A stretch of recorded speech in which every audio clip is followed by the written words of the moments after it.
માવજતમાં એવી રીતે કે જે કિલો એ 5 ml એટલે કે આપણે ચણાનું વાવેતર કરતા હોય તો 13 કિલો કે વીઘાએ 13 કિલો તમે વાવેતર કરતા હોય તો એમાં કિલોએ 5 ml ના માપથી 5 મણ હોય તો એક બોટલ આપણે જોઈશે, જે આપણે 5 વીઘામાં વાવેતર કરી શકીશું. ત્યારબાદ પટ આપ્યા બાદ તમે ચણાના વાવેતરમાં ચાપનો પટ આપતા હશો.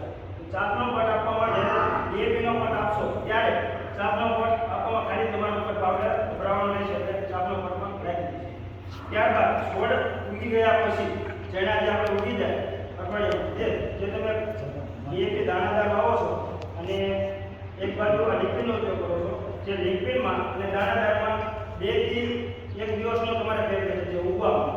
ત્યારબાદ આનો છંટકાવ છોડના ઉગી ગયા પછી 30 દિવસે કરવાનો રહેશે. સ્પ્રે જે પંપમાં 50 ml પ્રતિ પંપ 50 ml નેનો ડીએપી અને પ્રતિ પંપ 50 ml નેનો યુરિયા જે લિક્વિડમાં રહેશે. અને ત્યારબાદ પાક 50 થી 60 દિવસનો થાય ત્યારે તમે માપ વધારી 60 થી 70 ml કોઈ બી દવા આપી શકો, જેવી કે આપણે ગુણક માટેની દવા છાંટવાની બાયોજાન છે, લિમિટ છે, ચેમ્પિયન છે, એવી દવા જોડે ઇન્સિફેક્ટ પાવડર છે એની જોડે અમુક દવા